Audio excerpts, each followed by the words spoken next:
گزشتہ دنوں اسلام آباد میں ایک بہت بڑا کنونشن ہوا تھا، تمام مکاتب فکر کے قائدین جمع ہوئے تھے، میں بھی تھا اس میں۔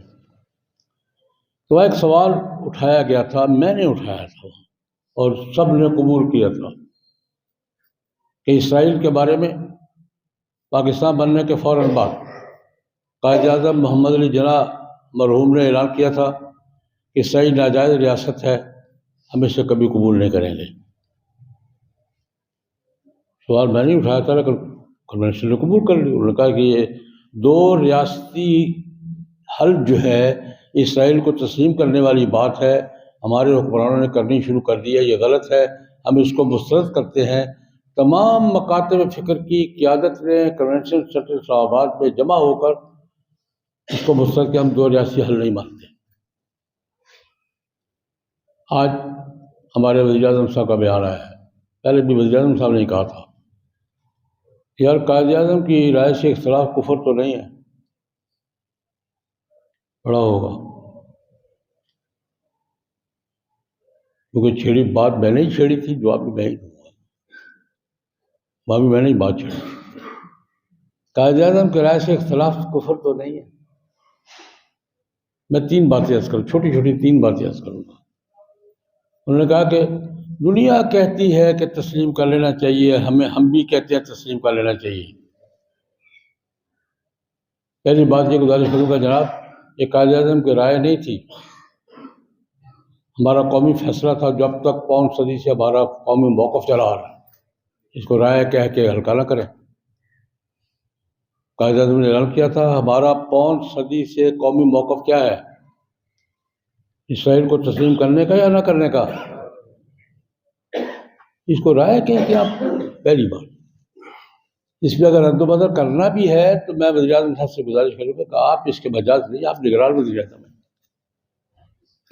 قوم کا فیصلہ ہے، قوم اگر نظر ثانی کے لیے قوم کرے گی، آپ کون ہیں؟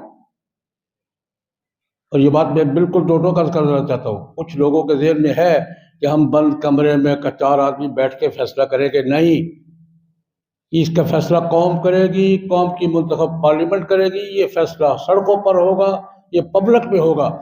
کسی کے ذہن میں یہ مغالطہ نہیں رہنا چاہیے کہ 4 آدمی بند کمرے میں بیٹھیں گے، دستخط کر کے تسلیم کر لیں گے، نہیں ہوگا۔ یہ آپ کو اختیار نہیں ہے یہ فیصلہ کرنے کا، قوم فیصلہ کرے گی، یہ پہلی بات۔ دوسری بات، محترم نے فرمایا ہے کہ دنیا کہتی ہے، بھائی دنیا تو یہ بھی کہتی ہے کہ پاکستان کے ساتھ اسلامی کا لفظ کیوں لکھا ہوا ہے؟ جس دنیا کی آپ بات کر رہے ہیں وہ دنیا پاکستان کے ساتھ اسلامی کا لفظ برداشت کرتی ہے؟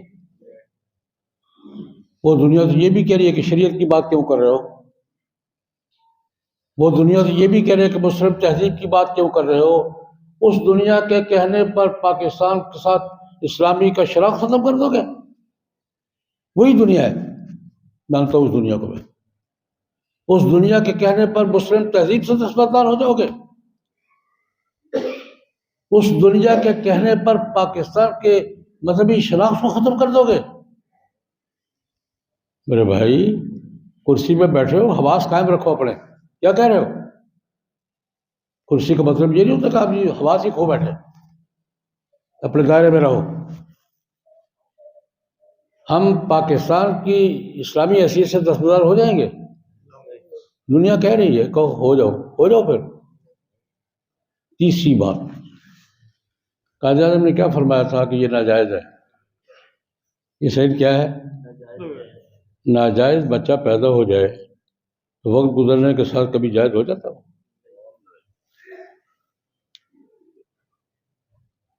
دنیا کہہ دے کہ جائز ہو جائے، حرامی حرامی ہی رہے۔ جو بچہ پیدا ہی ناجائز ہوا ہے وہ 10 سال گزر کے جائز ہو جائے گا؟ دنیا کے کہنے پر حلالی ہو جائے گا؟ اسرائیل ناجائز ہے، ناجائز ہی رہے گا۔ پیدائش ناجائز ہے یار، پیدائش ناجائز ہے۔ اس لیے میری گزارش یہ ہے کہ بھائی حواس میں رہو، اور قومی فیصلوں کو ٹھکراؤ گے تو پھر اس کا ریئیکشن بھی ہوگا اور وہ تمہارے لیے قابل برداشت نہیں ہے۔